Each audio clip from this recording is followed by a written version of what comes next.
Welcome into At the Book for Thursday, November the 18th, our last pre-Thanksgiving edition. I'm Zach Ewing here on bet.NOLA.com along with Devin Jackson and Jim Derry. And At the Book is brought to you by the Caesars Sportsbook. We thank y'all for joining us today. If you're on YouTube, drop us a like, give us a subscribe, a comment, whatever you feel like you are willing to do. If you're on Facebook, live comments are on, and so we can answer questions as we go or read your comments. We are here to preview the weekend in sports and sports betting, and that begins with tonight's game between the Falcons and Patriots. But first, I do want to mention that you can go to sorry, Devin, I jumped the gun on you there. That you can go to NOLA.com/Caesars and pick up your free $100 bet promotion. You can do it now. The mobile app is not ready just yet, but I take that back. The app is ready. You can't use it just yet because the law has not been approved yet, but you can download the app, go to NOLA.com/Caesars to do that. And when you do, automatic have a promo code to get your $100 free bet bonus. So we encourage you to do that.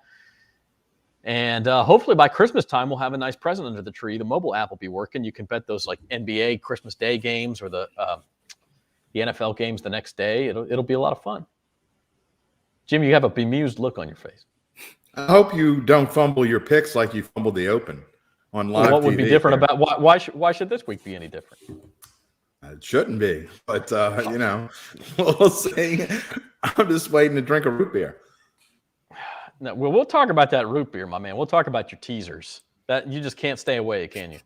No, they've worked for me for the most part. I mean, they didn't work last week, but overall, they've been pretty good. Overall, you're still owing me that root beer. To be fair, nothing worked last week for anyone. So when Devin had a bad week, it's a bad week. Devin had a bad week and ended up a plus $11. So it's like, if that's your bad week, you're doing pretty good.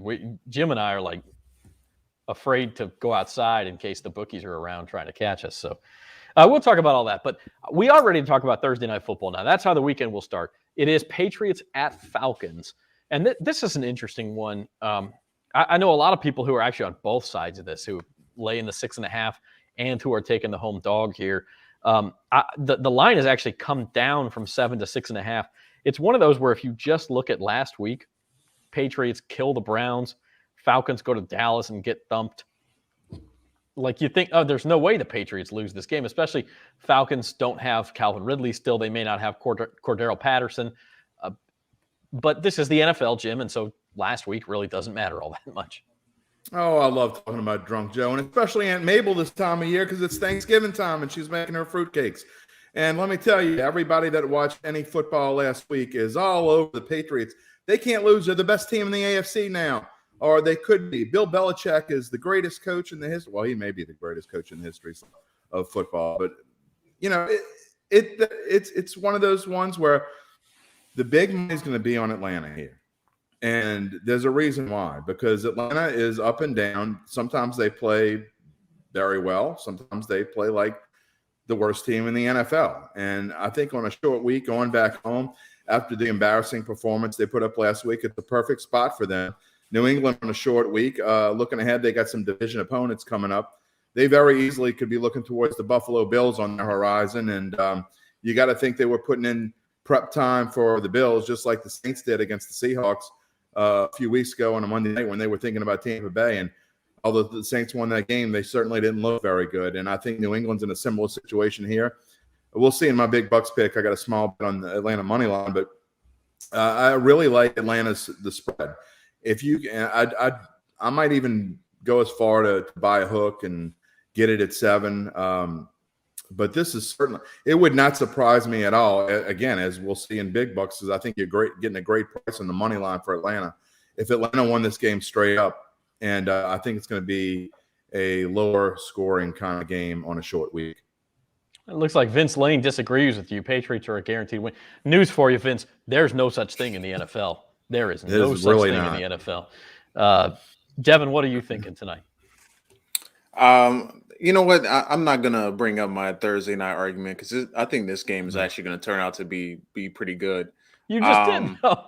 I was going to let that go this week. I really was. I mean, Devin shouldn't be able to watch football next Thursday because Thursday football stinks. Okay, so Devin, you go get your turkey. Find maybe some bad basketball on TV, or I don't know, maybe golf highlights or something. I don't know what, but you should be able to watch football next Thursday because Thursday football is just terrible. Yeah, that's a fair point. But anyway, back to the game. Jim wasn't going to let that slide. I know. Just to review, that was not letting anything slide. Go ahead, Devin. It should be a good game tonight. I think the Falcons will obviously play much better than they did on Sunday against the Cowboys. I mean, it's pretty hard not to at this point. I also think the Patriots are a little bit overhyped at this point of the season. I know that they look good right now, but if you look at the teams they've been playing, it's not exactly the greatest wins. I mean, they got 2 wins against the Jets. You got a beat up Browns team that they absolutely thumped. So you got to give them credit. But they do have some pretty tough losses as well. So this could be a game where Atlanta sneaks out with a win. I could very well see it happen. And if I were to choose any bet on this game, I would take Atlanta plus 6.5 in tonight's game. Also, I kind of like a little sprinkle on the under too. It's 47. We'll see. I don't feel real confident about that, but I could see it being a real cagey game. Interesting point you brought up though, Jim, that people are out there thinking the Patriots are the best team in the AFC. In y'all's eyes, who is the best team in the AFC right now? Who is the most likely team to make the Super Bowl? Because I have my answer. I'm curious to know yours. I mean, I still think right now, if you're just picking a team and who, if all odds are even, which they aren't, obviously, I still think the Buffalo Bills are the best team in the NFC. I mean, the AFC. I like what Tennessee's done, and especially like what they've done, without Derrick Henry, and they found ways to win, and they beat the teams that we've called the best teams in the AFC, the Chiefs and the Bills, and they beat the Rams without Derrick Henry. But I still think the Bills are the team to beat in the AFC. And when all is said and done, I really am interested to see what they do the next few weeks going forward, because if the Bills are going to be the best team in the AFC, they need to start turning it on and not against just mediocre and bad teams. They need to be – this is a true test for them this week against the Colts, and we'll see what they're made of. Yeah, I mean, I really think the Bills may be the best team. They're going to be on the road in January right now, at least at Tennessee, and maybe it could fall even further than that. Devin, what say you? Best team in the AFC? I'm going to agree with Jim. I think it's Buffalo as well. I just look at some of the other teams in the AFC. The way that they're playing is pretty unsustainable.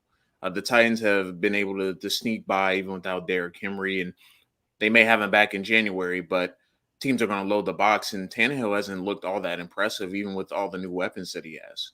So I don't necessarily trust him to go out and win a game for Tennessee.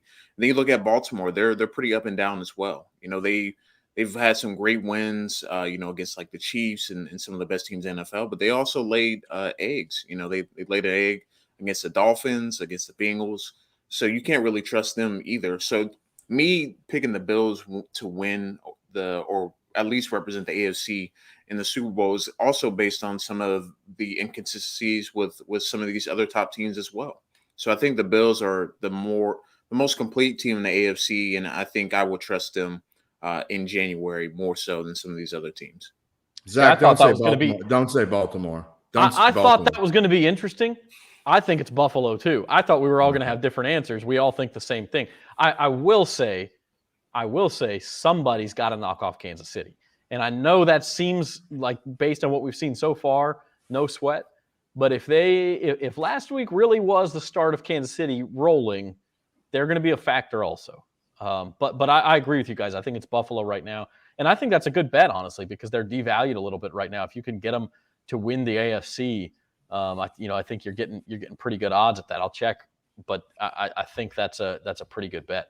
I think there's someone in the ballpark of minus 250 or plus 250 or plus 300, somewhere around there. Yeah, I think you're right. I think it's around 3-1. So I'll check on that.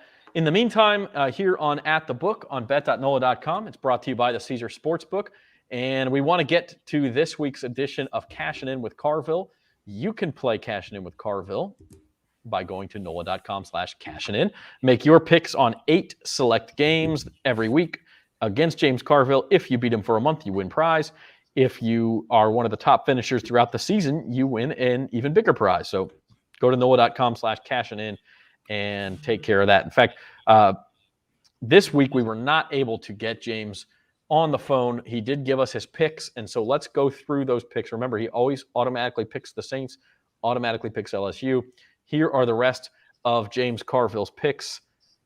Michigan State at Ohio State. The Buckeyes laying 19 points, and that scared James off just a little bit. He is taking the Spartans plus 19. So that's his pick, Michigan State. Other college game we've got is Alabama and Arkansas, a little SEC West battle. And here the points did not scare off James. He takes the Crimson Tide laying 20.5. The hook in your favor there if you bet on Alabama. And then finally, our last college game, and this is an interesting one, and we'll talk more about this one. Oregon, number 3 in this week's college football playoff rankings, guys, is an underdog by 3 points in Salt Lake City. And Carville did take the Ducks to win in Salt Lake City. But that's an interesting one. That's one of those ones where, boy, does the book know more than I do? I don't know. But he takes Oregon plus 3. Moving on to the NFL, again, automatically takes the Saints. Other 3 games we're picking this week, Packers minus 2.5 in Minnesota. And Mr. Carville takes the Vikings. Then we have the Bengals and the Raiders, another interesting one. The Bengals -1, and that line is stuck there all week long. And he does take Joe Burrow's boys, the Cincinnati Bengals. And then finally, the afternoon showdown, the Chiefs, we were just talking about them, 2.5-point favorites against the Cowboys, and James takes Dallas. So those are his picks this week. That's Michigan State, Alabama, Oregon, the Vikings, the Bengals, and the Cowboys. I don't know whether to be scared or happy because we have all the same picks except for I took Ohio State. So, and he hasn't been great lately. So I don't know whether to be happy or not. He had a real good September, real bad October, and he's been like right at 500 in November. So, yeah. Maybe he'll settle for a 500 week. Jeff Duncan ran you down in Cashin' In with Carville. All right, it took him about 6 weeks. He finally caught me. So, I knew I had I had gone 4-0 with my NFL picks 3 straight weeks. You just can't continue that. I mean, and I knew last week, look at the schedule, it was one of those weird weeks. I didn't have it was going to happen. So we'll catch him back. We still got quite a few weeks left, and I'm ready to pounce on him. What you're saying is Duncan is now the hunted. You can go hunt him down. It's Duncan. I hope he's listening. I really do. So again, if you want to play Cashin' In with Carville, go to NOLA.com/cashin'. Make your picks against the spread each week, and you can win prizes. It's fun stuff. I do want to talk about some college games and some pro games, but let's start with the local teams as we usually do. LSU, quite frankly, this is a game. I do wonder what the attendance will be at Tiger Stadium for this one. It's a late start, 8 p.m. It's going to be fairly cold. They're playing ULM. LSU has basically nothing to play for. They could still make a bowl game if they win this game and beat Texas A&M next week. Number one, that's a long shot. Number two, even if you think you could beat A&M, this game is a gimme. They're 29-point favorites. I just struggle to find anything to get excited about here. Yeah, it's one of those there's nothing can happen good here because if you win by 40, you're supposed to win by 40, right? Theoretically, they're not going to lose to Monroe. Monroe is really not good.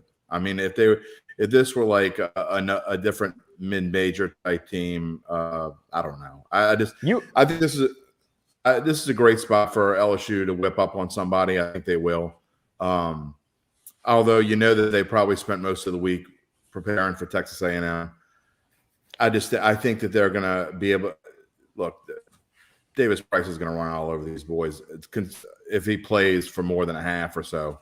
I just think this is a great spot. I don't think UL Monroe is going to score very much against LSU. So I might even like the under here because I really think Monroe might get shut out. I mean, the way LSU's defense has been playing, that's a possibility. They have been playing well. UL Monroe did beat Liberty earlier this year, which was a shock. They were like 31-point dogs in that game and beat Liberty. Amazing that they're less of an underdog to LSU than they were to Liberty. But part of that may be because they turned around and beat Liberty. They're playing a little bit better. So, Devin, you are a college scouting extraordinaire. What can you tell us about ULM and Coach Bowden up there, Terry Bowden? I can't tell you a lot. It's been a struggling season for them. Really, last couple seasons, UL Monroe has struggled, and I would be surprised if they scored more than a touchdown or two in this game. I know they beat Liberty. It's 31-point dogs, and we'll talk about Liberty playing another local team coming up this weekend, but I just don't see them making this really a competitive game. I think LSU should roll over them pretty easily. They should, frankly, blow them out by halftime, and we shouldn't have much to say about this game, over the weekend. And basically, it's going to be a win or you're done for the season type of scenario next week against Texas A&M. Yeah, I don't know. The spread is intriguing here. It might be the only way to make this game interesting, quite frankly, because that 29th point's a little bit, you could see like a 31-3, a 35-7, something like that. Getting that 29th point might be just a little bit more difficult for LSU. So that is an interesting one. It is also quite probably Ed Ogeron's last victory at LSU, right? There's an excellent chance that's the case. I mean, I'm sticking by what I said before the Florida game. I said I thought they had a decent chance to beat Florida because they matched up well against them. But I thought that was Florida and Arkansas to me were the only two chances that LSU had way back when. I thought the only chances they had left for victory. They didn't pull it off against Arkansas. They had their chances too. And I don't think there's any way they beat Texas A&M. I'll have to wait to see what the spread is. I'm not saying I'm going to be going full bore Texas A&M with the spread. It depends on what it is. But I don't see any way they beat the Aggies, who know that they have to win. They're no longer in the playoff talk, but they certainly want to be playing on New Year's Day. Texas A&M is going to be very focused next week. Yeah, Texas A&M a real good shot at being a Sugar Bowl representative. Probably them or Arkansas or Ole Miss at this point, I guess, would be your three contenders for that spot. So it is it's interesting. Yeah, Ole Miss is a fun team to watch. My question is, who from the Big 12? I guess Oklahoma State. Yeah, I mean they've been here not too long ago, right? They were here now. I don't remember when the last time I covered the Sugar Bowl. Whenever I did, it was Arkansas State and Oklahoma State was in it. So I don't remember when that was. Yeah, let's see. Last year was Baylor, Georgia. The year before was the playoff. It was Alabama and Clemson. And the year before that, I think, was Texas and Georgia. That was the year Bevo attacked Douglas. So maybe it was 4 years ago Oklahoma State was in it. So anyway, interesting. The bowl positioning is starting to take shape. And I still maintain, yes, it would be absolutely great for LSU fans if they could beat A&M and kind of knock them down another peg. I don't know that this team really wants to be in a bowl. Does anybody really want, you're going to go be in the Birmingham Bowl and Ed Ogeron's going to hang out another month? Or alternatively, he's got to step down and now you've got to go through the interim thing for a month. And it's just kind of messy. I think from LSU perspective, end this season, move on to 2022 and the new coach. I agree with that, but the only thing is I don't think Ed Ogeron thinks like that. I don't necessarily think it's about the bowl game per se.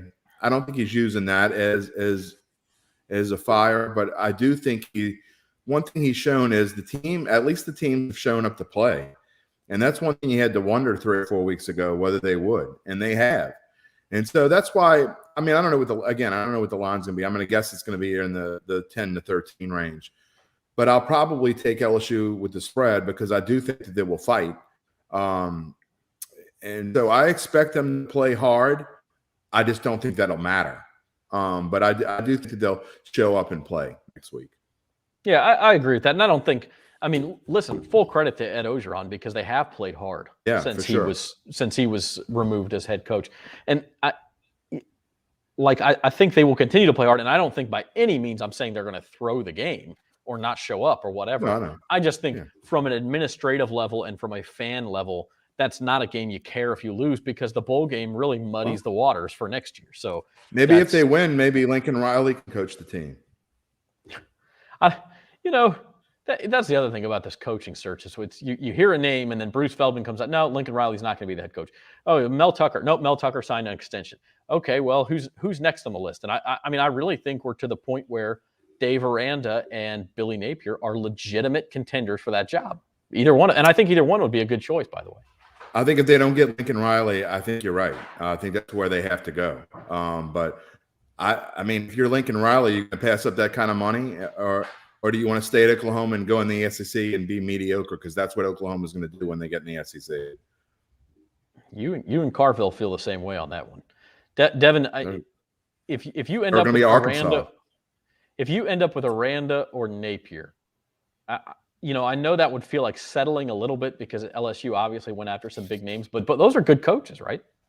Yeah, both are really good coaches. I mean, Aranda already turned around Baylor's program and made them competitive in the Big 12 in two seasons, not even 2 seasons. And then you look at Napier and what he's done with the Raging Cajuns, have them hosting a Sun Belt championship game. So both have kind of experience with building and kind of bringing back some of the success of the program that they're currently at. And I think they would both do a great job at LSU. They both have Louisiana ties. I mean, obviously Aranda being a defensive coordinator at LSU, he understands what the kind of, what kind of that position it brings and whatnot. And the defense would probably be back to form of what we're normally seeing with him back at head coach. And then you got Napier. He has the kind of Louisiana, recruits coming to the Raging Cajuns already. And then you give him like a bigger platform to recruit and get more money and backing and in recruiting as well. I think both would do a great job with LSU, and the program's in good hands. I mean, I know they've struggled the last couple of seasons, but the resources are there for them to both be successful as LSU's next coach if either one gets the job. Moving around the college football landscape just a little bit before we turn our attention back to the NFL, more likely to be upset this week, Ohio State against Michigan State or Alabama against Arkansas. Both are home, playing ranked opponents who have good wins this year, but they're both favored by 19 to 20 points. So, Jim, you first. Alabama or Ohio State, who should be on upset watch? Either. No chance. They're both going to win easily. You give me a money line on a parlay, a money line parlay on those two. In fact, maybe I'll go find out if I can do that because that's done. Neither one of those teams are losing this week. All especially right. Alabama. So if I had to pick one, and I still say none, there is 0 chance Alabama loses this week. Devin, I'm going to look up what that money line parlay is. What do you think? Should either of those teams, Buckeyes or Crimson Tide, be on upset watch this week? I would feel confident that neither team will lose, but if I had to pick one, Ohio State should absolutely be the one on upset alert. I think Alabama's they're seeing the light at the end of the tunnel. They know what they have to do to get back to the SEC championship game. Ohio State, they've had signature wins, but they also had weeks they struggled. So I would be a little bit worried about them probably in the first half. I wouldn't be surprised if Michigan State gave them a scare in the first half. I think second half they get things going, and Ohio State and Alabama both win this weekend. I pulled out the trusty Rusty Caesar Sportsbook app, which you can download by going to NOLA.com/Caesars, just to put in these bets. It's interesting. Ohio State's minus 1,100 on the money line. Alabama's minus 1,700. Even though the difference in point spread is only 1.5, it's crazy, the money line difference. So if you put them together, a 2-leg parlay is still only paying you minus 625. Okay, so you got a 6 to 1. I mean, I'm not going to lay that, but yeah, it's probably too much. But yeah, I mean, it's not that bad of a bet. I personally would say Alabama has maybe just a slightly bigger risk than Ohio State, and it's just because Alabama's offense has scuffled just a little bit. I mean, we saw them against LSU. Even the week before that, they were playing Tennessee. I have that right, and they, just kind of took them a couple quarters to put away Tennessee. And Arkansas is a good defensive ball club, and I don't know, I don't think they can win, but I could see Arkansas hanging around for a half or maybe well into the third quarter in that game and just maybe making the people in Tuscaloosa nervous. I don't think that'll be the case with Ohio State. We'll see. Other question I have for you in the college landscape. We talked about it with Cashin and with Carville. What do you do with this Oregon-Utah game? Oregon's number 3 in the country. If they win, they're going to be in the playoff. But they're getting 3 points at Utah, who's just sort of had a middling season. They're like 6-4. Devin, what's your take on this one? This is a very dangerous game for Oregon. They've been sleepwalking in first halves of games. They're at Utah. It's not an easy place to play. I believe it's going to be a prime time matchup as well. I know on the East Coast is still sun might just start going down by the start of this game, but this is not a good position for Oregon to be in because they have to win out. And the Pac-12 has been a mess this year. Teams that are expected to win are losing. Oregon lost to Stanford earlier in the season, and Stanford has been pretty awful in the Pac-12. So I would be worried as an Oregon fan because they are known to have a huge letdown during the season. I know they lost to Stanford, but some of that was their own doing. Some of that was just some bad calls in that game. But in this game, I think if they don't get out to a good start in this game, they're going to put themselves in a hole and they could very well lose on Saturday night. So I'll be very worried if I was an Oregon fan. And honestly, I don't think they win out. That's just me personally. I think they trip up at some point over the next couple of weeks. Oregon State is much improved. They play them in their final game and then the Pac-12 championship game as well. So I'll be worried as an Oregon fan. Yeah, the Civil War next week and then probably Arizona State in the Pac-12 championship. Oregon's an interesting team. They have the worst loss of any team in the top 10. That loss to Stanford. They also have the best winning at Ohio State of any team in the top 10. Jim, when you see a line like this, because you love to follow the money and see where it goes and everything, it's just one of those lines that smells funny when you see Utah favored by 3 here. What do you make of it?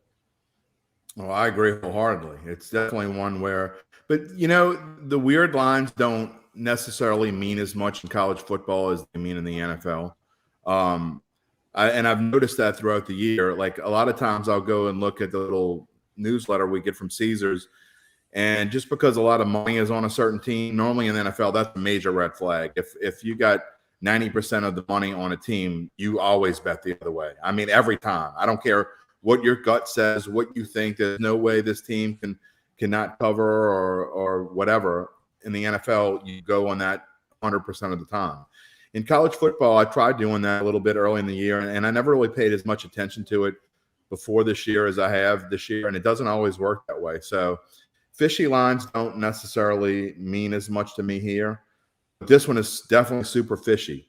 But here's what you want to hear from your sports betting writer, right? I have no idea what's going to happen in this game. I really don't. I won't touch this one with a 10-foot pole. I'm staying away from it. I only picked it here because we had to pick it in the Carville contest, but I won't be touching that one on Saturday no matter what happens with the line. No, I think I'm with you. It's interesting because I actually think the matchup favors Oregon. Utah's got to run the ball to be successful. Oregon's dynamite on the defensive line. I mean, that's the strength of that team. And if they stop Utah from running, Oregon's offense is not great, but you could see them grinding out just a 24-14 win, something like that. And so to me, just looking at it from what I know of the teams, the matchup seems to favor Oregon, and yet the line still started Utah -3, hasn't moved off that spot. That's probably the best home field advantage in the Pac-12 is at Utah, and so that's a factor also. But that'll be one to watch. I mean, I know we like to poo-poo the Pac-12, but that's probably the most interesting game going into this weekend for me is Oregon and Utah. All right, moving on to the NFL here on At the Book. This is brought to you by Caesar Sportsbook. We're here with you on bet.NOLA.com. I'm Zach Ewing along with Jim Derry and Devin Jackson. The New Orleans Saints are in the city of brotherly love this weekend. They're facing the Philadelphia Eagles, second straight road game for the Saints before they come home for a couple of Thursday night games. The Eagles are 1.5-point favorites. The look-ahead line on this game was a pick. I think we were a little surprised by that. It was Saints -1. Okay, Saints, by the time I saw it, it was already a pick. So the money has been coming in on the Eagles and respected enough money to move that line to jump the fence, to go the other way. Philly's favored. Again, Jim, I ask you, what do you make of that? I went back and forth on this one multiple times. Anyone that's listened to Datitude this week knows what I think of where the Saints are, especially offensively. But saying that, two things that are big about this game. First off, I don't think you can trust the money in this game because for some unknown reason, all season long, the Sharps love the Eagles. I have no idea why they love the Eagles, but they do. They've been betting them every week. They bet them this week. And the ones that I trust, that I listen to and kind of follow, and again, I don't. By the time I make my picks, that they haven't even talked yet, so I've already made my picks by the time I listen to the guys I really respect. But I was hoping they would be in line with what I thought because I changed my pick, and I'm in Peyton. I trust. I mean, this is one of those games. It's a must-win game for the Saints, and when it comes down to it, and I'm struggling with what to pick, in Peyton, I trust. I don't know what he's going to come up with this week, but he tends to do his best jobs in games like this when their backs are up against the wall, and that's why I like the Saints this week to win.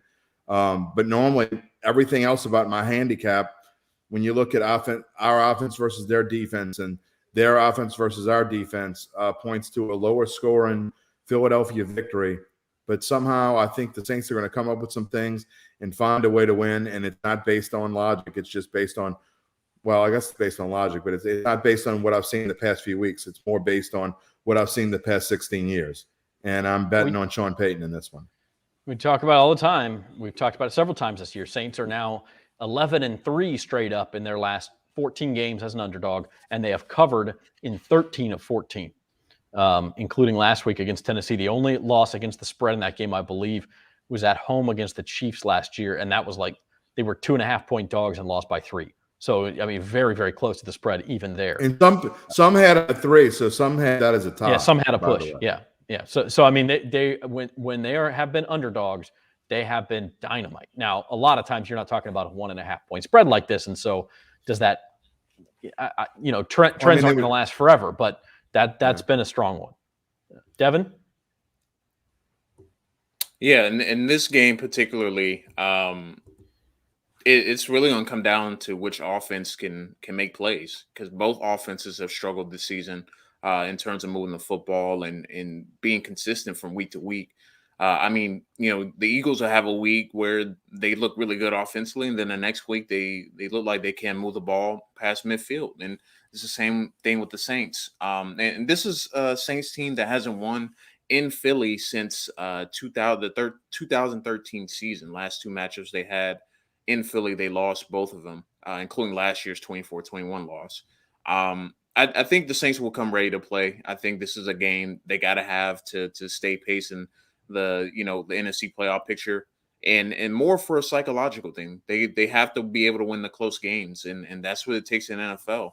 It's the difference between now this season will be a 7-10 team and a 10-7 team. Those close games matter, and the Saints just haven't been winning them this year, but they've been in almost every game they played in the season, minus the Panthers game. So the Saints are going to come ready to play. I think Philly will try some things early on to try and fool the Saints defense, try to get them, loosen up in the back end, because Philly likes to run the football a lot. So I think it'll come down to which team can stay on the field and move the football. And I trust the Saints a little bit more than I do the Eagles. Practice reports, injury reports, no Alvin Kamara in Thursday's practice, no Teron Armstead, no Ryan Ramczyk. Taysom Hill, I think, is limited with his foot injury, so it looks like Trevor Siemian again. So the Saints are banged up. There's no doubt about that. And like you say, Jim, on paper, it kind of looks like it makes sense why the Eagles are favored here. However, Sean Payton usually has a few tricks up his sleeve when he has to. So we'll see what happens. I'm going to tell you real quick, Zach, also, because it seems so obvious, this is one of those games where it would be obvious to take the under, right? I like the over. I think there's going to be some weird things. Sean's going to have some weird plays going on. I do think Jalen Hurts will have a chance to have a decent game. So it's a game where you would say the Saints defense has to play well for the Saints to win the game, and I think they will play well overall. But I think there's going to be some weird plays in this game, and I sneakily like the over in this game, and the over is kind of the Saints have found a way to be over the last few weeks, and I think that continues this week because, like I said, it looks like the under's too good to be true. And in the NFL, unlike college, when it's too good to be true, it's almost always definitely too good to be true. And these teams have scored points. I mean, look, it's a low total, 43. If you look at the last few weeks, even under Trevor Siemian, the Saints are scoring more than 20 points a game. The Eagles are scoring more than 20 points a game. So if that holds true, 43 actually suddenly doesn't seem that high. So I agree with you on that. Hey, let's play big bucks. All right, because this is going to be fun. Because Jim has a new strategy this week because none of his other strategies work, so he's trying something new. First, a quick recap of last week and how things didn't work for Jim or for me. And for Devin, they only worked a little bit, which is odd for him. Devin, you were 11 over. You hit Boston College. We were all on the Browns last week, and we told you it was scary when we're all like the same team. So I guess that's why.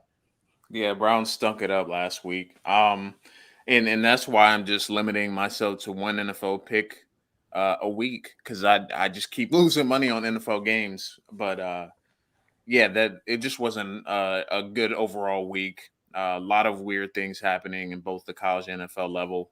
So I'll take the plus 11 and just move on to the next week.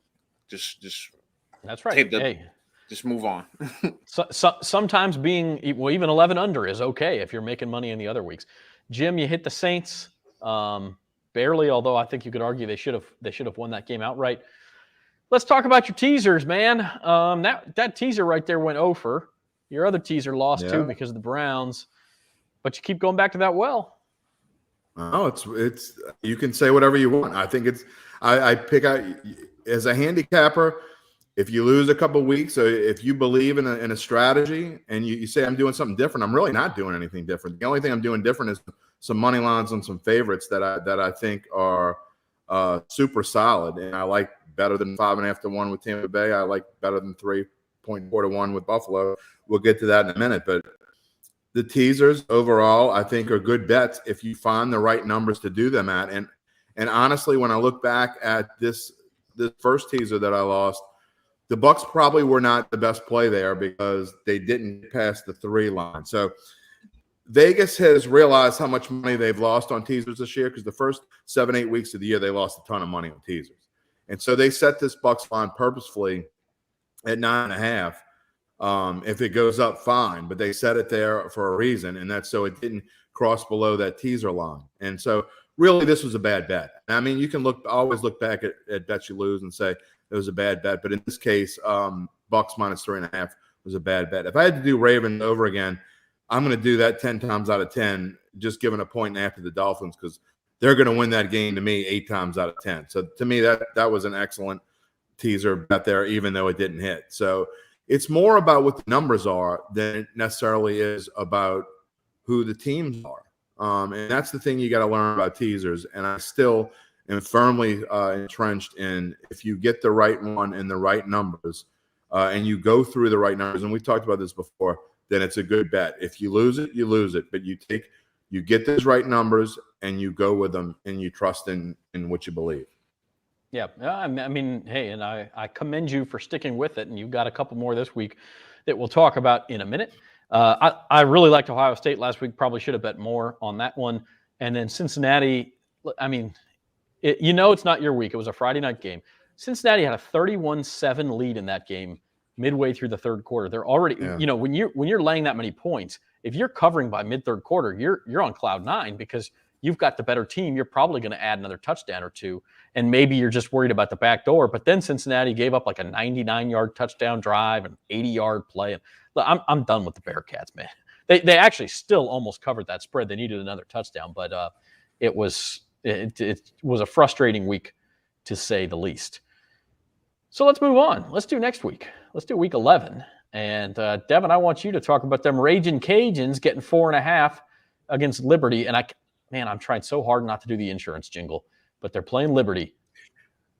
I was going to say that earlier, and I hate to interrupt, but every time you say Liberty, I can't think, but it's singing in my head. I wish they would have changed their name to something. It's so dang catchy. But what do you not like about Liberty there, Devin?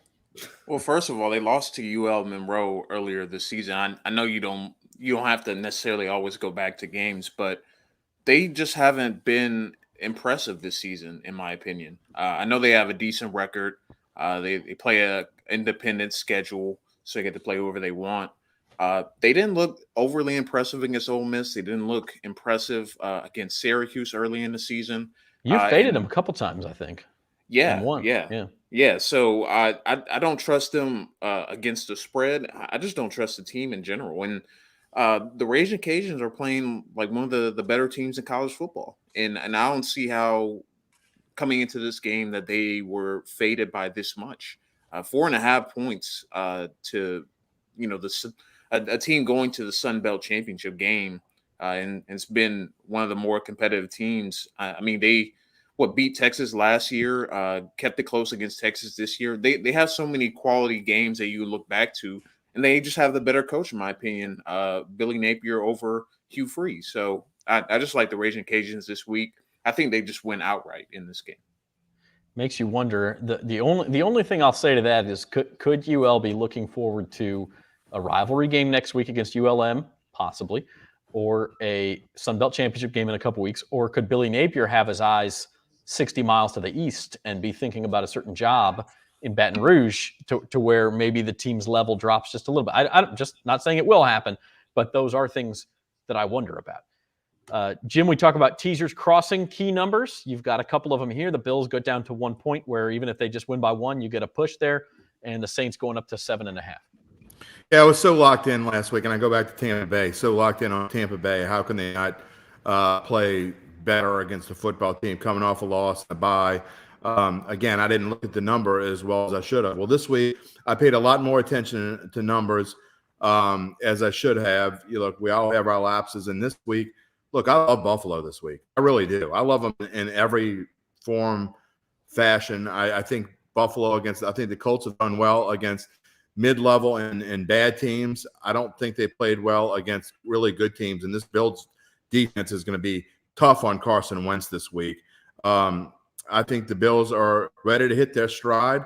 I love the Bills this week, and again, so to me, you're getting they're at 7, so you get them past the 6, you get them past the 3.5, you get past the 2.5 even, and so Bills basically just to win, and then again the Saints, even if they don't win this week, I really don't think they get blown out. And so you take them, and now the spread's actually all the way to it's either 2 or 2.5 at the moment. It has moved in the last 24 hours. If you take the Saints, again, you get them past those critical numbers as well. I don't think the Saints get blown out. They may lose. I don't love them against the spread, but I really don't think they get blown out. I would be surprised if they get blown out. Hence, we got a big tease right there, Bills and Saints. Yeah, you're right. The line has moved to 2 at Caesars Sportsbook, so the Saints are now +2 just in the last few hours since we got these graphics together. So that is interesting. I'm going with TCU -21 at Kansas. This is just one of those classic. TCU didn't play real well last week against Oklahoma State. Kansas obviously had the shock of the college football season in beating Texas. But because of those two things, you're looking at a line that probably would have been 24, 26 points a week ago, and now I'm getting 21. I'm getting TCU at home. I'm getting Kansas off of an emotional game, ripe for a letdown. I love the spot for the Horned Frogs, so might be one that I look back on next week and say I should have put more on it, just like I did with Ohio State last week. Going through the big bucks picks, Devin is running away with this thing. He's almost up at the $2,500 mark, almost up 25% from our starting mark of $2,000. Devin, tell us about a couple of your picks here. So first one on the board, Air Force and Nevada. I'm taking the over on 52.5. Both offenses have been scoring a ton this season, and I was surprised about kind of a relatively low total. So I'm taking the over in that game. Nebraska, they have kept games close all season long against some of the best teams in the Big Ten. I think they'll do the same thing against Wisconsin. Wisconsin's not an overly explosive team. Nebraska basically beats itself in every loss with turnovers. I know turnovers will be a factor in this game, but I honestly think they'll be able to cover that 9.5 point spread against Wisconsin and keep it close. Cincy, I do not like them in betting odds pretty much going forward. I think SMU will keep it within 10 points at the very least. I know it says 11.5 on the board, but I think 10-point game sounds reasonable for this type of matchup with a high scoring matchup between these two teams. Then finally, I kind of previewed it earlier in the week on odds and ends, but I'm taking the Colts +7 against the Bills. The Colts have just been playing a lot better football as of late. And I think they keep it relatively close to the Bills. Not saying that they're going to win the game because I think the Bills still end up winning, but I'd like the Colts to cover that 7-point spread. Well, that is an interesting segue into Jim Darrow's big buck picks because Jim has, if you look at these all told, an awful lot riding on the Buffalo Bills this week. If the Bills should lose to the Colts, again, maybe not likely, but in the NFL, there's no such thing as a lock. Let me do some quick math here. That's $410 we have riding on the Buffalo Bills here, Jim, and that would put you under 1,000.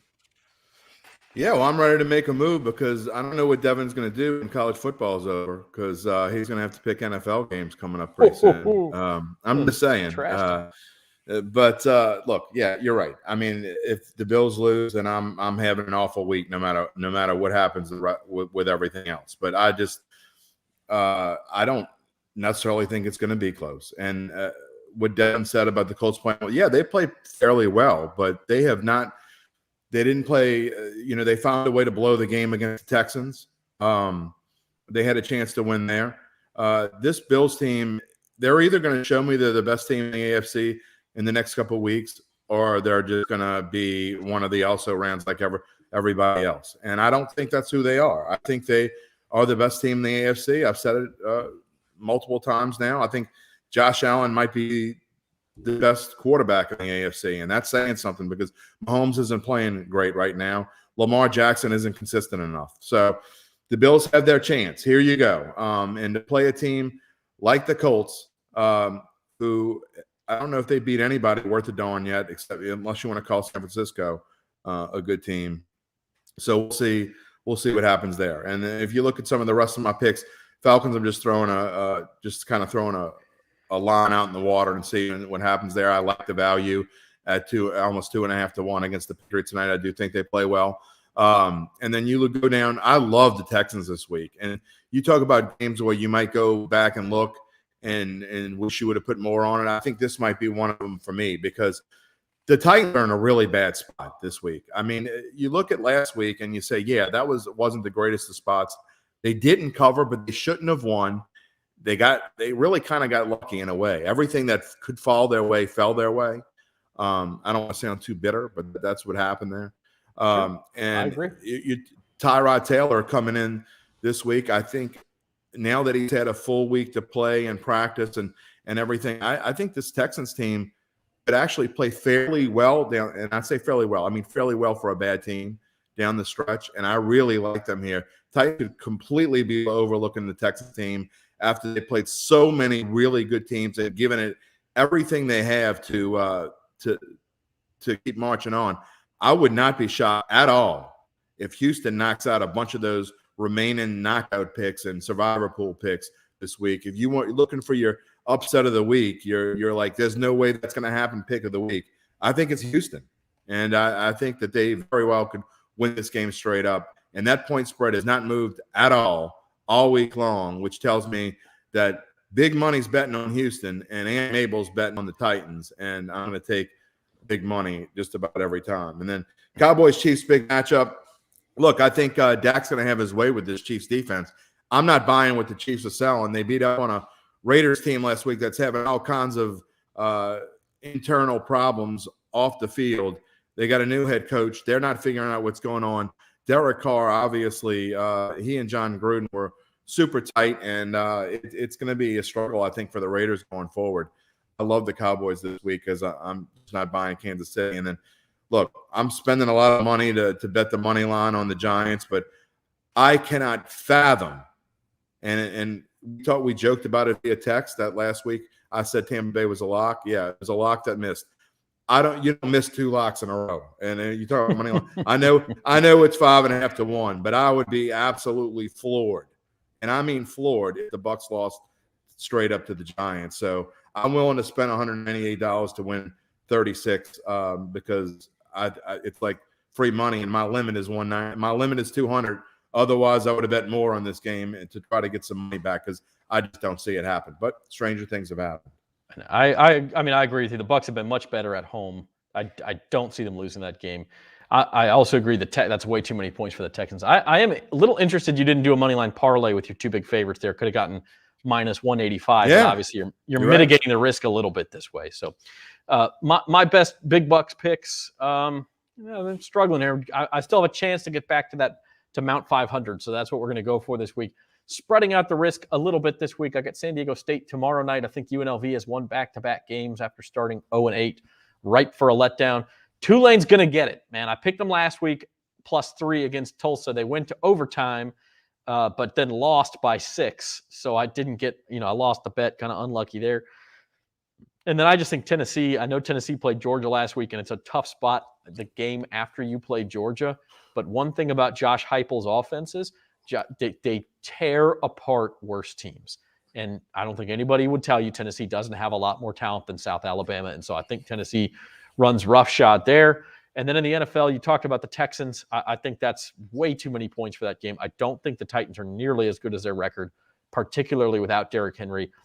Texans all the way. And then the other game I'm real interested in is the Jaguars. +6.5. I think that's a little overreaction to the 49ers looking good on Monday night. But we talk so much about schedule spots in the NFL, right? 49ers played Monday night. Now you're traveling across the country to Jacksonville, where it's supposed to be kind of hot and humid. A bunch of 49ers players not used to that. And, this line originally was 7, and I actually got it at 7 early in the week, and I loved it then. Still like it at 6.5, and I think it's all the way down to 6 now. That's just too many points. I think the look-ahead line on the thing was 4 or 4.5, and I'm not – I know the 49ers played well, but I'm not seeing why it moved that much. And so I'm on Jacksonville there. Man, it's a weird week to be on Jacksonville and Houston in the NFL, but that's where we're at. Devin Jackson, final thoughts on the weekend. Hopefully everyone does better in the big Bucks picks. And us. Then we can all have positives going into next week. But yeah, this is probably going to be, I just have a feeling it's going to be a couple different upsets on Saturday and Sunday. Would not be surprised if some of those NFL picks that you guys made, like the Texans and the Jaguars, one of them could possibly get a win. I mean, every week it seems like we're talking about an NFL, and a huge underdog or a team no one expected to win wins.